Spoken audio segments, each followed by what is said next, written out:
Hello learners, आज की इस वीडियो में हम ये जानेंगे that what are logarithms and why a physics student needs to study logarithms. Logarithms होते क्या हैं, इसको जानने के लिए हम बेसिक से शुरुआत करते हैं। सबसे पहले हमें नंबर सिस्टम पढ़ाया जाता है जिसमें हम real numbers, complex numbers, rational numbers, irrational numbers, natural numbers, whole numbers, इनकी बात करते हैं। जब हमें नंबर सिस्टम समझ में आ जाता है, फिर हम उन नंबर्स को ऐड कैसे करना है, सब्ट्रैक्ट कैसे करना है, मल्टीप्लाई डिवाइड कैसे करना है, यानी कि फिर हम उन नंबर्स पे अरिथमेटिक ऑपरेशंस को अप्लाई कैसे करना है, ये समझते हैं। अरिथमेटिक ऑपरेशन से हमारा मतलब ये है कि उन नंबर्स पे हम कुछ मैथमेटिकल ऑपरेशंस, कुछ मैथमेटिकल इंस्ट्रक्शंस अप्लाई करते हैं एंड उनके रिजल्ट्स को स्टडी करते हैं। हमने आज तक addition, multiplication and exponentiation, these are three of the most fundamental arithmetic operations। अभी तक हमें ये पता है। एडिशन से हमारा मतलब क्या है? Addition is the process of adding two numbers. A और बी कोई दो नंबर्स हैं, हम उनको ऐड करते हैं, उस प्रोसेस को एडिशन बोलते हैं। Multiplication is the process of multiplying two numbers. आपने दो नंबर्स लिए ए एंड बी, उनको मल्टीप्लाई किया, so this is called multiplication. Exponentiation क्या है? Exponentiation is the process where a number is raise to some power. जैसे कि आपके पास एक नंबर है A, it is raise to some power B, तो इस प्रोसेस को हम बोलते हैं एक्सपोनेंशिएशन। फॉर एग्जाम्पल, आपके पास एक नंबर है 2, उसके सबस्क्रिप्ट में उसके ऊपर आप 3 लिखते हैं, इसका मतलब है 2 is raise to the power 3, तो इसका मतलब 2 3 बार 2 के साथ मल्टीप्लाई हो रहा है एंड उसका आंसर आपको पता है मल्टीप्लिकेशन में 8 आएगा। ये 3 फंडामेंटल मैथमेटिकल या अर्थमेटिक ऑपरेशंस हैं, यानी कि दो नंबर्स को ऐड करना, दो नंबर्स को मल्टीप्लाई करना और एक number raise to the power some other number या सेल्फ भी हो सकता है। अब इन तीनों के इन्वर्स ऑपरेशंस क्या हैं?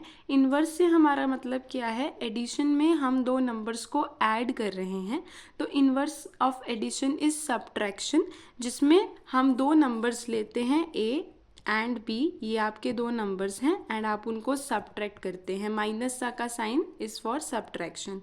मल्टीप्लिकेशन का इन्वर्स ऑपरेशन इज़ डिवीजन। आप दो नंबर्स लेते हैं, उनको डिवाइड करते हैं, इसको आप ऐसे लिखते हैं और आप लिखते हैं A divided by number B. Then exponentiation का इन्वर्स ऑपरेशन क्या है, जो हमने आज की वीडियो में स्टडी करना है? It is called logarithm. So logarithm is the inverse operation of exponentiation. So what is a logarithm? Now we come to the definition of a logarithm. Exponentiation में हमने बोला a number raise to the power of some other number, जैसे कि A एक number था और उसको raise to the power number B करा। तो ऐसे ही यहाँ पे अब हमने इसको एक्सप्लेन करा है कि मान लीजिए बी कोई नंबर है। यूजुअली हम बी को एज द नंबर यूज़ करते हैं, तो मैं वही सिंबल्स यूज़ कर रही हूँ जो नोटेशंस आप नॉर्मली देखेंगे, so that it is easier for you to understand.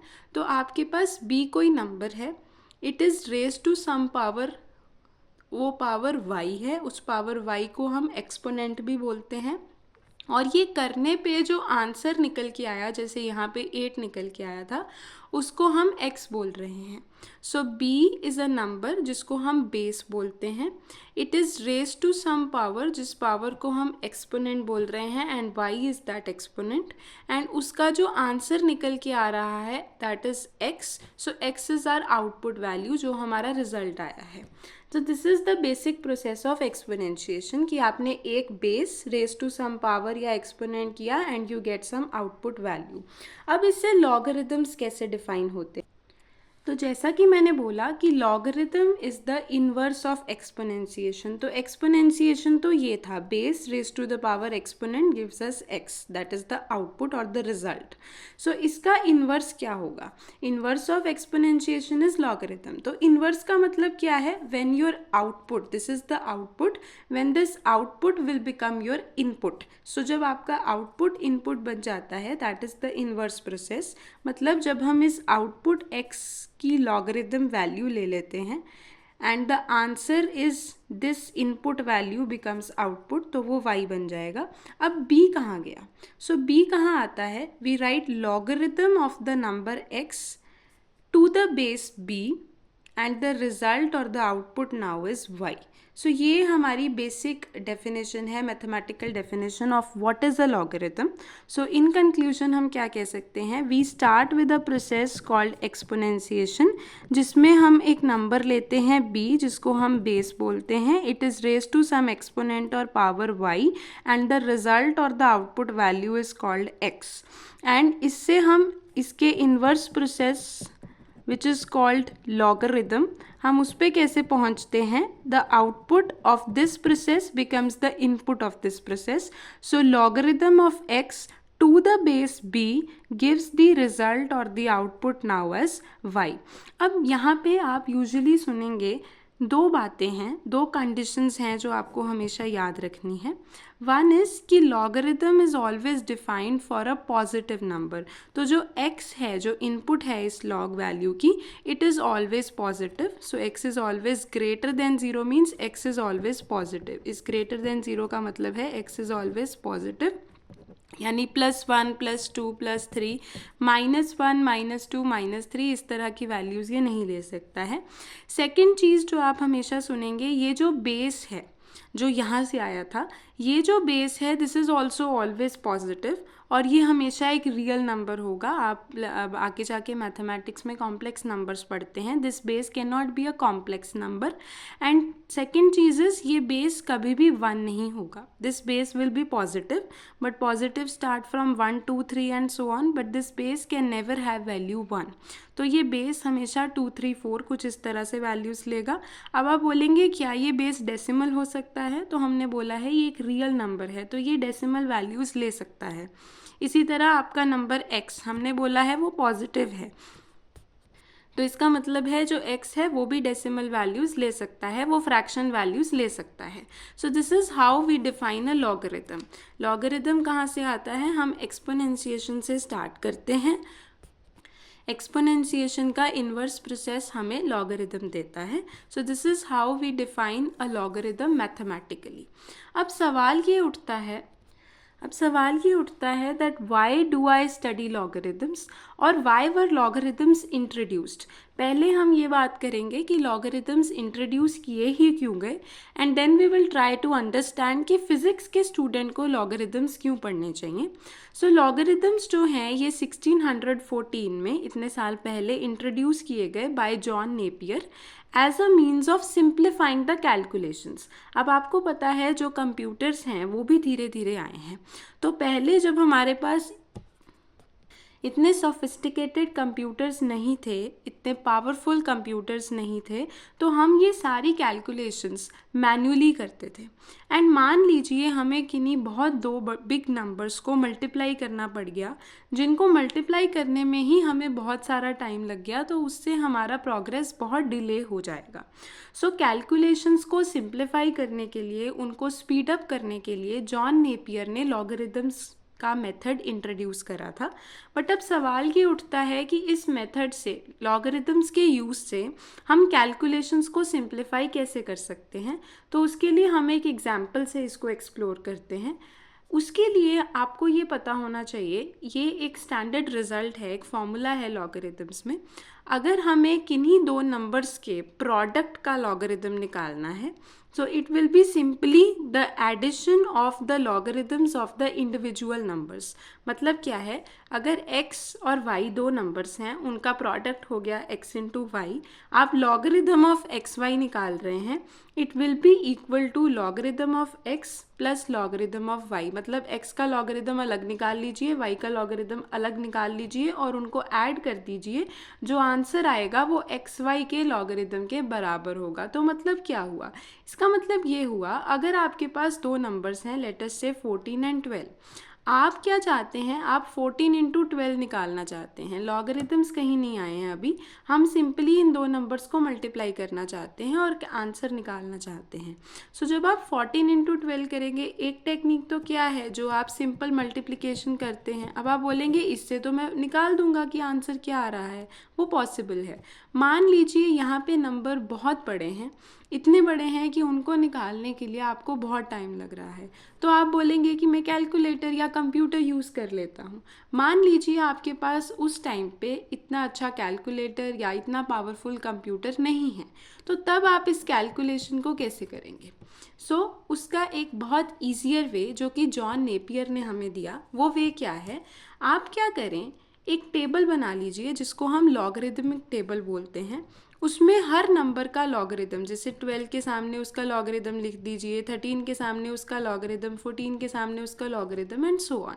मान लीजिए आपको 12 इंटू 14 करना है, तो आप इस लॉगरिदमिक टेबल से आप क्या करें, 12 का लॉग देख लीजिए, हमने लिख दिया कि लॉग 12 इस टेबल से मैंने देखा और वो इतना आ रहा है। ऐसे ही इस टेबल से जब हमने 14 का लॉग देखा तो वो इतना आ रहा है। तो हमने जो दो नंबर्स को मल्टीप्लाई करना था उनकी लॉग वैल्यूज़ लिख के रख ली टेबल से देख के। तो आपने log 14 लिख लिया, आपने log 12 लिख दिया और फिर आपने क्या करा, इन दो लॉग्स को ऐड कर दिया। ऐड क्यों करा, क्योंकि ये प्रॉपर्टी थी। तो आपने क्या करा, 14 का लॉग लिख लिया, 12 का लॉग लिख दिया, उनको ऐड करा और आपके पास ये आंसर आ गया। अब आप इस लॉग टेबल में से देखेंगे कि क्या कोई ऐसा नंबर इस टेबल में है जहाँ यहाँ ये नंबर क्या कहीं लिखा है। तो ये मान लीजिए ये नंबर यहाँ लिखा था, तो आप देख लेंगे कि इसके सामने ये कौन सा नंबर है, तो इसका मतलब किस नंबर का लॉग ये है, तो आपको ये नंबर पता चल जाएगा। सो इसका मतलब 14 इंटू 12 का आंसर ये नंबर था यूजिंग दिस प्रॉपर्टी, क्योंकि जब इन दो नंबर्स के लॉग्स को लिख के ऐड करा और जिस नंबर के लॉग का आंसर आया तो यही नंबर आपका रिक्वायर्ड नंबर था। इसको मैं दोबारा एक बार सम अप करते हैं। हमने ये बोला कि हमें लॉगरिदम्स क्यों स्टडी करने चाहिए, तो हमने बोला क्योंकि लॉगरिदम्स का यूज़ करके हम कॉम्प्लेक्स कैलकुलेशंस को सिंपलर बना सकते हैं, ईजियर बना सकते हैं, उनको जल्दी कैलकुलेट कर सकते हैं। तो उसको हमने एक एग्जाम्पल से समझने की कोशिश करी है कि मान लीजिए अगर आपने दो नंबर्स को मल्टीप्लाई करना है, आपके पास कोई कैलकुलेटर अवेलेबल नहीं है, कोई कंप्यूटर अवेलेबल नहीं है और आप उस कैलकुलेशन को मैन्युअली भी, वो बहुत टाइम कंज्यूमिंग है, तो हम क्या करते हैं, दोनों नंबर्स के लॉग निकाल लेते हैं, उनको ऐड कर लेते हैं और फिर लॉग टेबल में से देखते हैं कि किस नंबर का लॉग ये नंबर है।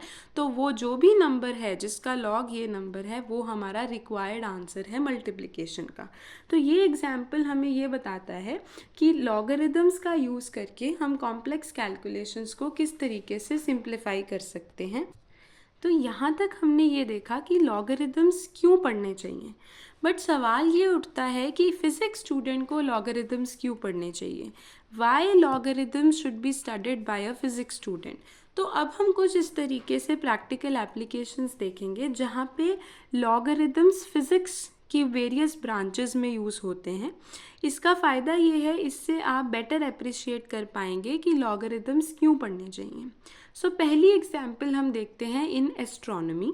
अब लॉगरिदम्स का यूज़ किया जाता है to deal with very large और वेरी स्मॉल नंबर्स। जिस तरीके से सन की ब्राइटनेस, अगर ये यूनिट है जिसमें हम ब्राइटनेस को मेजर करते हैं, ये आप अपने सब्सिक्वेंट कोर्स में देखेंगे, तो सन की ब्राइटनेस जो है इट इज़ 1 लाख ल्यूमन्स पर मीटर स्क्वायर।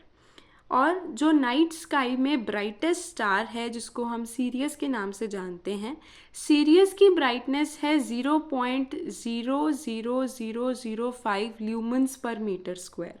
अब अगर इन वैल्यूज़ को आपको ऐसे ही दिमाग में रखना है तो आप एक बहुत अच्छा कंपैरिजन नहीं बना पा रहे हैं।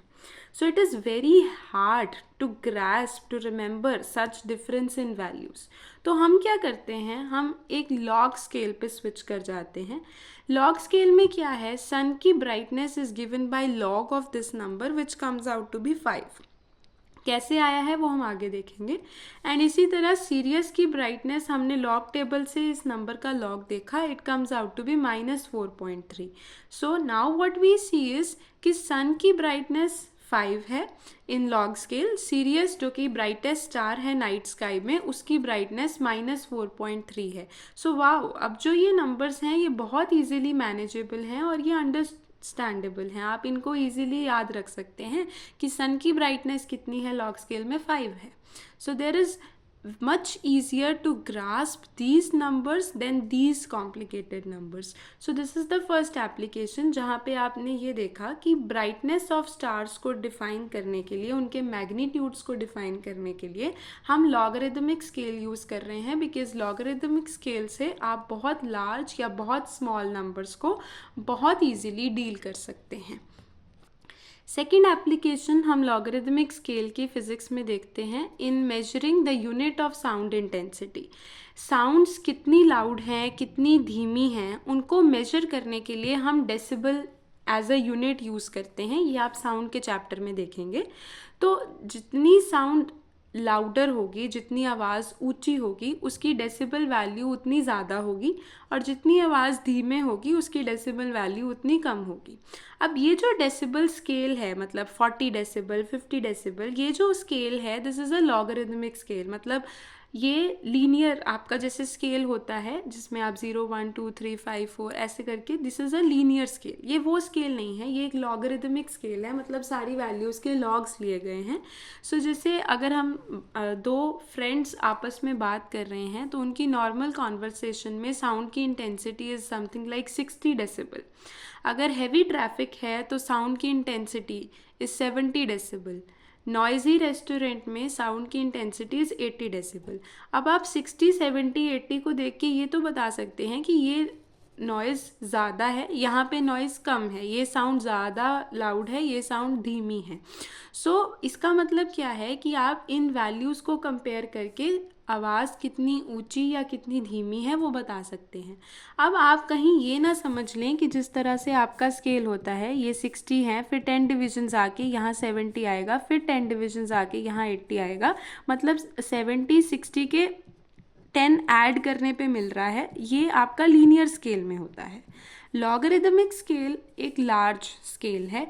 इसमें क्या है, 70 डेसिबल की वैल्यू +10 टाइम्स नहीं है 60 से, ये इंटू 10 टाइम्स है।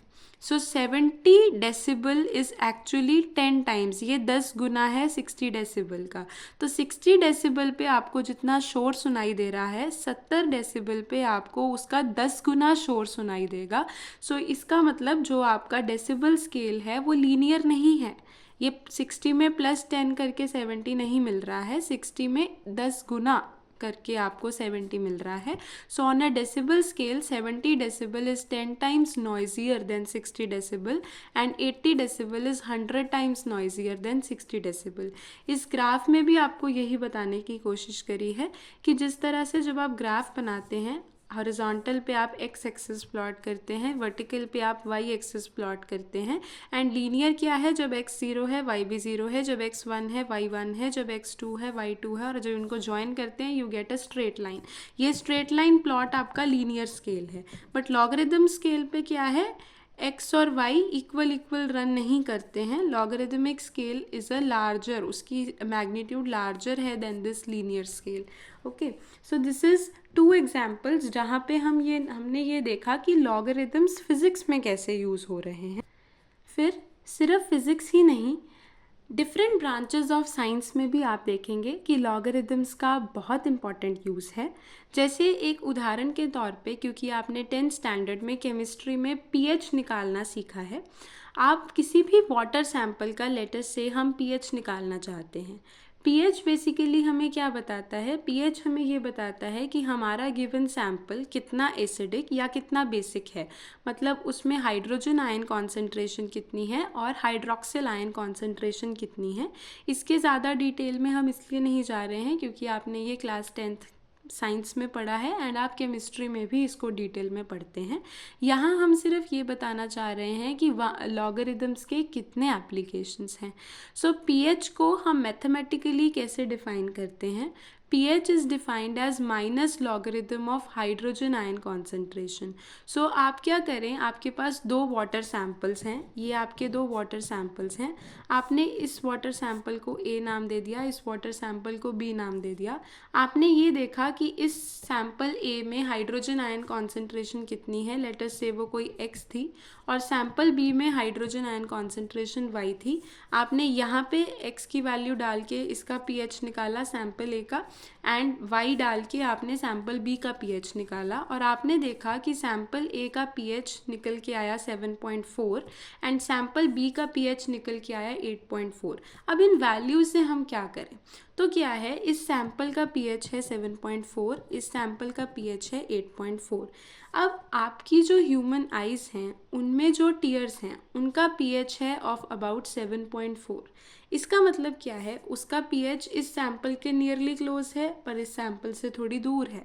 तो जब आप इस वाटर सैम्पल को अपनी आइज़ से देखेंगे, मान लीजिए ये सैम्पल नहीं है और आपने इस सैम्पल को अपनी आइज़ से देखा, तो आपको बहुत अच्छा लगेगा, आपको वाटर प्योर नज़र आएगा, कलरलेस नज़र आएगा। जब आप इस सैम्पल को अपनी आइज़ से देखेंगे, तो आपने ये सैम्पल नहीं है और आपने इस सैम्पल को अपनी आइज़ से देखा, तो क्योंकि इसका pH आपकी आँखों में आंसू से मैच नहीं कर रहा है, उसमें थोड़ा फ़र्क है, तो आपको अपनी आइज़ में इरिटेशन फील होगी, इचीनेस फील होगी और आपकी आँखें लाल लगेंगी। सो दिस मीन्स कि आप लॉगरिदमिक स्केल को यूज़ करके pH कैलकुलेट कर रहे हैं वाटर सैम्पल का। सो this is another application of finding the pH of a given sample. Okay, next example is, this is used in seismology, जिसमें मान लीजिए किसी जगह पे अर्थक्वेक आया है। अब वो अर्थक्वेक कितना ज़्यादा सवियर था, सवियर इन द सेंस वो अर्थक्वेक कितना नुकसान पहुंचाने की क्षमता रखता है, अर्थ की टेक्टोनिक प्लेट्स में कितनी प्रॉब्लम आई है, कितनी नॉट प्रॉब्लम, कितनी डिफॉर्मेशन आई है, वो आप मेजर कर सकते हैं कि अर्थक्वेक की सिवियरिटी कितनी थी, वो कितना नुकसान पहुंचा सकता है। उसको हम मेजर करते हैं using a scale which is known as Richter scale. जैसे आप लेंथ को मेजर करते हैं इस स्केल के साथ जो आपके ज्योमेट्री बॉक्स में रखा हुआ है, इसी तरह अर्थक्वेक की इंटेंसिटी को मेजर करने के लिए हम एक स्केल यूज़ करते हैं विच is called a Richter scale. अब ये जो रिक्टर स्केल है, इसके बारे में आपने थोड़ा एसएसटी में पढ़ा होता है। ये रिक्टर स्केल एक लीनियर स्केल नहीं है, this is again a logarithmic scale. क्यों लॉगरिदमिक स्केल है, क्योंकि जैसे हमने पहले बोला कि लॉगरिदमिक स्केल से आप बहुत स्मॉल या बहुत लार्ज वैल्यूज़ को हैंडल कर सकते हैं। सो अगर आपको किसी अर्थक्वेक का मैग्नीट्यूड, मतलब उसकी तीव्रता बतानी है ऑन द रिक्टर स्केल कि वो कितने मैग्नीट्यूड का, कितने अमाउंट का अर्थक्वेक था, तो वो मैग्नीट्यूड बताने के लिए हम उसको डिफाइन करते हैं as logarithm of I by I naught. यहाँ पे 10 क्या है, वो जो हमने बेस भी बोला था, 10 इज़ द बेस। ओके, आई क्या है, जिस अर्थक्वेक की इंटेंसिटी हम मेजर कर रहे हैं, और आई नॉट है intensity of some reference earthquake. तो ये आपको फॉर्मूला नहीं याद करना है, ये सिर्फ इसलिए बता रहे हैं कि लॉगरिदम्स के कितने एप्लीकेशंस हैं। So not just in physics but in various branches of science आप लॉगरिदम्स को यूज़ करते हैं। एंड आप लेटर ऑन देखेंगे, not just in science, even हम म्यूज़िक थ्योरी में, information technology, computer sciences, they have numerous applications. Okay, so इसीलिए हमें लॉगरिदम्स को पढ़ना बहुत ज़रूरी है। नेक्स्ट हम आ जाते हैं कुछ बेसिक फार्मूलाज पे। This is the last thing that we will do. ये बेसिक फार्मूलाज आपके मैथमेटिक्स, फिजिक्स एंड केमिस्ट्री में रिपीटेडली यूज़ होते हैं, सो हम इनको इंट्रोडक्शन में ही बता रहे हैं सो दैट जब भी कभी ये यूज़ हो तो आपको प्रॉब्लम ना आए। ये फार्मूला हम पहले भी बता चुके हैं कि अगर दो नंबर्स के प्रोडक्ट का लॉगरिदम फाइंड किया है, it is logarithm of A plus logarithm of B. अब आप बोलेंगे यहाँ पे मैंने बेस मेंशन नहीं करे हैं, तो यहाँ पे कोई भी बेस हो सकता है, ये हर बेस के लिए फार्मूला एप्लीकेबल है, बट प्रोवाइडेड हमने पहले डिस्कस करा कि वो बेस दो कंडीशन सेटिस्फाई करे। एक तो वो बेस एक पॉजिटिव रियल नंबर होना चाहिए, एंड सेकेंडली वो बेस 1 के बराबर नहीं हो सकता है। देन अगर logarithm of division of two numbers है, it is equal to subtraction of the individual logarithm. So log A by B is log A minus log B. Again ये भी किसी भी बेस के लिए ट्रू है। Then logarithm of a number and that number is raise to some power, ये log की power नहीं है, a is raise to the power n, तो ये n उठ के आगे आ जाएगा, तो आपका n उठ के आगे आ जाएगा और आपके पास सिर्फ a का लॉगरिदम बचेगा। ये आपका थर्ड फार्मूला है। सो पहला फार्मूला था दो नंबर्स के प्रोडक्ट का लॉग, सेकेंड फार्मूला दो नंबर्स की डिवीजन का log, and third formula log of a number raise to the power some value n। Then जैसे कि हमने बोला कि यहाँ पे बेस कुछ भी हो सकता है, तीन बेस बहुत कॉमनली यूज़ होते हैं, तीन बेसिस बहुत कॉमनली यूज़ होते हैं, one is base e, one is base 10 and other is base 2। अब ये e, 10 और 2 क्या है, तो वो हम नेक्स्ट थ्री प्रॉपर्टीज़ में डिफाइन कर रहे हैं। मान लीजिए e raise to the power x is y, तो जैसे कि हमने लॉग की एक डेफिनेशन लिखी थी कि आपका एक number b raise to the power y और वो आपका आउटपुट x होता है। सो यहाँ से लॉगरिदम की डेफिनेशन कैसे बनी थी, लॉग ऑफ आउटपुट और base b it gives us y। इसी तरह आप यहाँ से कंपेयर करके यहाँ आ सकते हैं, यहाँ पे b की जगह e है, y की जगह x है और x की जगह y है, सो आप उसी को यूज़ करके ये लिख सकते हैं। अब यहाँ पे क्या है, जो आपका बेस है वो e हो गया। सो इस लॉग को जिसमें बेस e होता है it is called natural logarithm. इसमें number e is used as the base, और ये e की वैल्यू कितनी होती है, e is has value approximately, this sign means approximately, so e की approximate value है 2.7183। ओके, अब आप बोलेंगे कि e को हम क्यों यूज़ करते हैं इतना ज़्यादा मैथमेटिक्स एंड फिज़िक्स में, तो जब हम डेरिवेटिव्स डिस्कस करेंगे वी विल सी कि it has got a very simple derivative and a very simple integration, so इसीलिए this is very wide spread used in mathematics and physics. इसी तरह जब e आ गया, हमने बोला इसको नेचुरल लॉगरिदम बोला, जब बेस 10 आ जाता है it is called standard logarithm. So again same way में आप इसकी डेफिनेशन बना सकते हैं कि if 10 raise to the power x is y then x is log y to the base 10, so this is called as standard logarithm. Then last is जब आपके पास बेस 2 होता है, this is called binary logarithm, and this logarithm is widely used in computer science, information theory, music theory and photography। अगर आपको दो logarithms को relate करना है, जैसे कि हमने बोला कि तीन बेस कॉमनली यूज़ होते हैं, e जब यूज़ होता है उसको हम नेचुरल लॉगरिथम बोलते हैं, 10 जब एज बेस यूज़ हुआ तो उसको स्टैंडर्ड लॉगरिथम बोला, एंड जब बेस 2 है तब उसको हमने बाइनरी लॉगरिथम बोला, 2 कम्स फ्रॉम बाइनरी। सो अब अगर मान लीजिए हमने इन दो लॉगरिथम्स को रिलेट करना है, तो वो फॉर्मूला जो इनको रिलेट करता है it is very easy to remember, logarithm of a number y to the base 10 लिख लिया is equal to, right side पे logarithm of number y to the base e लिख लिया, एंड वो फैक्टर क्या है जो इनको रिलेट कर रहा है, that is 0.4343। So logarithm of a number y to the base 10 is equal to 0.4343 logarithm of y to the base e। Last formula जो हम डील करते हैं that is called a base changing formula. Base changing formula से मतलब क्या है, मान लीजिए आपके पास logarithm of a number a है टू सम बेस b, आप a का ही लॉगरिथम निकालना चाहते हैं to some different base let us say k, तो ये कैसे रिलेटेड होंगे, तो आप क्या करेंगे, आपने logarithm of a to the base b लिखा है, logarithm of a to the base k हम निकालना चाहते हैं, तो इसे इक्वलिटी डाल के साथ में आप डिवाइड कर देंगे by logarithm of this base और जो नया बेस है k से।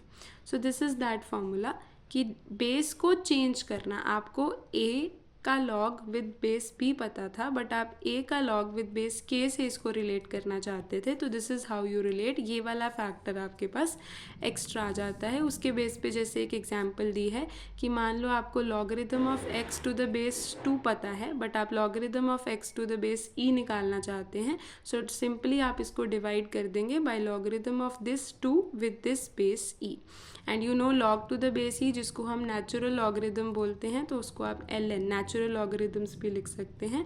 सो ये natural log x divided by natural log 2, so natural log x is log x to the base 2 and natural log of 2। Then there are certain values जो हम बहुत commonly use करते हैं, log 1 इज़ ऑलवेज ज़ीरो। अब मैंने यहाँ कोई base mention नहीं करा है, सो इसका मतलब ये है कि चाहे यहाँ पे कोई भी बेस हो, 1 2 3, 1 तो हो ही नहीं सकता, ये हमने पहले डिस्कस करा है, 2 3 4 5 कोई भी बेस हो, log 1 will always be 0 regardless of what is the base of the logarithm. Okay, then there will be two results जो हम यूज़ करते हैं.